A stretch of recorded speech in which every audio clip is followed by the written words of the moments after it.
सभी भक्तजनों को मेरा निवन प्रणाम। राम राम, जय श्री कृष्णा। पूनम सिहा की दुनिया में आप सभी का बहुत बहुत स्वागत है। भक्तजनों, हम श्रीमद् भागवत की कथाओं का श्रवण कर रहे हैं। आज हम जिस कथा का श्रवण करेंगे उसका नाम है जरासंध का आक्रमण। कंस की दो पत्नियां थी। एक का नाम अस्ति और दूसरी का नाम प्राप्ति था। दोनों मगध के नरपति जरासंध की पुत्रियां थीं। श्री कृष्ण द्वारा कंस का वध होने के पश्चात उसकी दोनों पत्नियां मथुरा छोड़कर मगध चली गई, क्योंकि मथुरा में उन्हें आश्रय देने वाला अब कोई नहीं था।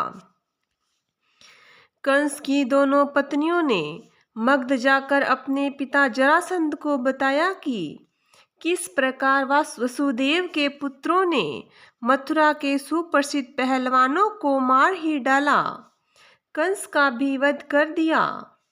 दोनों ने जरासंध के समक्ष अपने पति के वियोग में आंसू गिराए, विलाप किया। जरासंध बड़ा शूरवीर था, बड़ा प्रतापी था। तत्कालीन नरेशों में उसका महत्वपूर्ण स्थान था। उसके पास बहुत बड़ी सेना भी थी।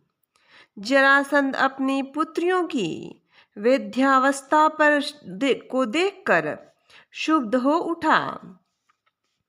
वह यदुवंशियों को धूल में मिलाने के लिए बहुत बड़ी सेना लेकर मथुरा की ओर चल पड़ा। मथुरा पहुंचकर उसने चारों ओर से नगर को घेर लिया। जरासंध ने उग्रसेन के पास समाचार भेजा, मथुरा मुझे सौंप दो। यदि नहीं सौंपोगे तो मैं संपूर्ण मथुरा का नामो निशान मिटा दूंगा। यद्यपि उग्रसेन के पास बहुत थोड़ी सेना थी, फिर भी श्री कृष्ण और बलराम ने जरासंध से युद्ध करने का निश्चय किया। उन्होंने उत्तर के रूप में जरासंध के पास संदेश भेजा। जो वीर होते हैं वे प्रलाप नहीं करते, कुछ करके दिखाते हैं। यदि तुम में साहस हो तो तुम हमसे मथुरा छीन लो।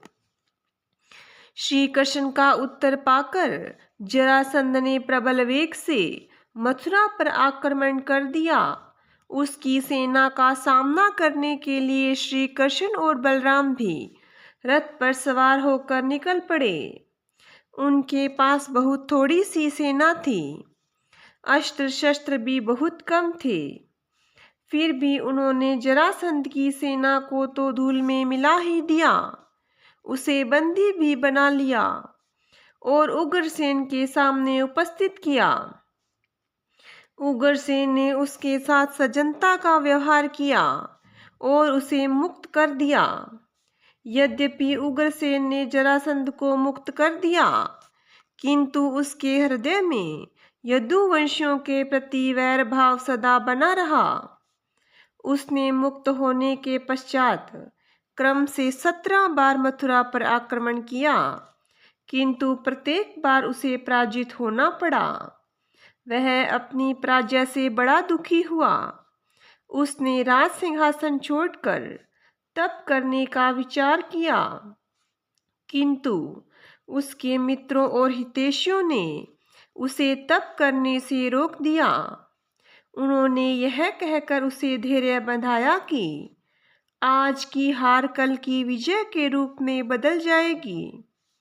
जरासंध मथुरा पर आक्रमण करने के लिए पुनः तैयारियां करने लगा, नई नई शक्तियों का संग्रह करने लगा। वह मथुरा को नष्ट कर देना चाहता था।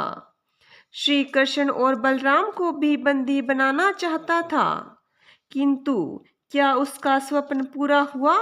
नहीं, कभी नहीं। बोलिए विष्णु भगवान की जय हो। बोलिए कृष्ण भगवान की जय हो।